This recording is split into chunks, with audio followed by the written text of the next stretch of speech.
The sound of silverware clinking against fine china served as a sardonic backdrop to the performance playing out in front of me. As we celebrated our 10th anniversary, I found myself filled with hope, dreaming of a warm, intimate dinner for just the two of us. Instead, Rose was adamant about inviting friends. Troy, her friend, sat opposite us, his insincere grin sending shivers down my spine. The understanding of what was unfolding between them had developed gradually, like a slow ember igniting into flame. A fleeting look exchanged, a gentle brush of fingers, moments I once brushed off as mere insecurities of my own. Yet this evening it was impossible to ignore. Rose's wink, that bold, audacious wink, pierced right through me like a knife. It was an affirmation, a provocation, a treachery so deep it almost took my breath away. It was aimed at Troy, their gazes intertwining in a wordless, repugnant exchange. For an instant, the pulse of my heartbeat thundered in my ears. I felt the urge to overturn everything, to shout until my voice gave out, yet I held back. I devised a strategy, and it had to unfold precisely as intended. Weeks had gone into crafting this moment. This was not merely an impulsive response, driven solely by anger.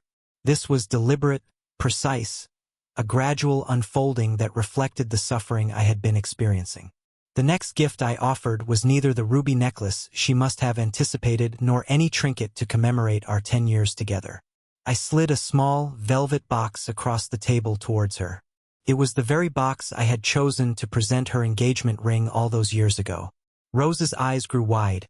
A spark of true excitement danced across her features as she cautiously extended her hand toward the box. As she opened it, the brightness of her smile dimmed, ultimately fading away entirely. The box lay empty, and gasps escaped from all three of us. Yet hers was the only one laced with true terror. "Where is the necklace, dear? I believed it would be ideal for our anniversary. I spotted it in a shop window just last week. Do you recall?" I maintained a casual, easygoing tone, as if we were chatting about the weather. My gaze, however, was fixed on her expression, observing as her carefully crafted mask started to fall apart. Troy fidgeted restlessly in his seat. He was also taken by surprise. I don't know what you mean," Rose stuttered, her voice a strained whisper. The facade of calm had vanished, giving way to a visceral, unfiltered fear. Honestly, I believed it was flawless. However, I found myself contemplating a second idea. A unique present, one I believe you'll discover enlightening. I delved into my jacket pocket and retrieved a USB drive. "This, my dear, is a carefully crafted gift I've selected just for you." Her complexion faded to a ghostly hue. In that fleeting moment, she realized she was ensnared. She needed to find out. I connected the drive to the compact projector I had tucked away behind me and aimed it at a blank wall. A sequence of images danced upon the wall.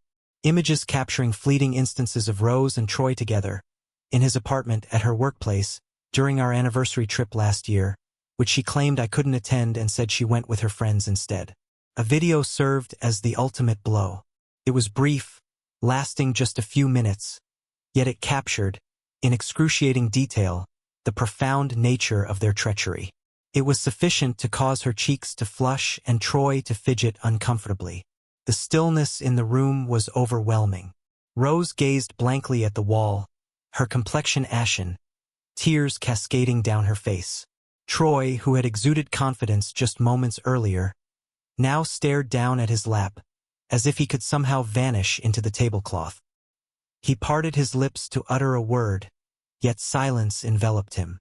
"You know," I said, my voice dropping to a menacing whisper, "I always believed we were in this together. A collaboration, yet it seems some collaborations are destined to fall apart." I advanced toward Troy, the rage I had kept at bay finally erupting into the open. I growled, seizing him by his shirt. "How dare you look me in the eye, take a seat at my table, and treat me like a fool?" I pulled him from his seat, the noise of the wood grating against the floor resonating in the now hushed restaurant. He struggled to break free, to voice his objections, but I held firm. I thrust him forcefully against the wall. The impact's force echoed throughout the room. His eyes, filled with trepidation, locked onto mine. I didn't observe any regret.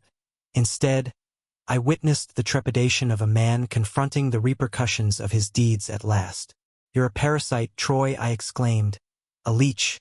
You draw inspiration from the experiences and joys of others." Every word struck like a fist, a force fueled by the burden of countless weeks of treachery I had faced. I struck him once more, with greater force this time, causing his head to collide with the wall.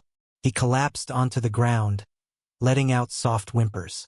The restaurant staff, paralyzed by shock, finally sprang into action to intervene.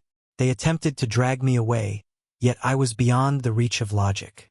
A fierce determination surged within me, a compelling urge to convey the profound hurt he had inflicted. "You believe you have it all figured out, don't you?" I struck him fiercely in the ribs. "Who does he think he is? Just strolling into someone's life and taking whatever he pleases?" I pressed on with the attack, every strike a cathartic expression of the hurt and fury that had been building within me. He offered no resistance, merely curling into a tight ball, pleading for me to cease. It was utterly disappointing. In the end, the manager managed to pull us apart. Breath came in heavy bursts, my knuckles pulsing with intensity, yet an unusual tranquility enveloped me. It was a shadowy, fierce tranquility, yet it was tranquility all the same. Shortly thereafter, the police made their entrance. They recorded my account and then they took Troy away. He appeared unkempt, with blood flowing from his nose and mouth. He no longer appeared so self-satisfied. He appeared as the sorrowful, shattered figure he truly was. Rose found herself in disarray. She lay on the floor, weeping without restraint, a pool of tears mingling with smudged mascara and shattered promises. I gazed at her, truly gazed at her, and for the first time I felt absolutely nothing. Neither rage nor sorrow, merely an aching void. I approached her and removed the wedding ring from my finger. I let it fall before her, the metal producing a muted clink against the hardwood surface. "Well done, Rose. You have effectively shattered the foundation of our marriage."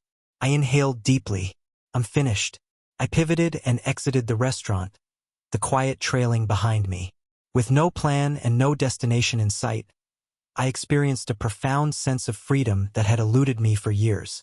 I understood that the journey before me would be challenging, filled with struggle, yet I felt an undeniable sense of liberation at last. The consequences were tumultuous. The scandal erupted in the local news, shattering Troy's reputation and bringing his career to a devastating end. He was an outcast, and justifiably so. Rose made numerous attempts to contact me, calling repeatedly and sending a flurry of messages pleading for forgiveness. Yet my heart was as hard as stone. I found myself devoid of anything to offer her, no more forgiveness to extend. Our separation was swift and harsh. The attorneys were the sole beneficiaries of the ruins of our union. She found herself surrounded only by the remnants of her treachery. I turned my back on the debris, stepping forward to gather the fragments of my own broken self. The conclusion lacked the typical sense of joy and fulfillment. Yet it marked a conclusion, and it belonged to me. I had reclaimed my authority. I confronted my suffering, and I emerged transformed on the other side. Fearful yet unyielding. That alone represented a form of triumph.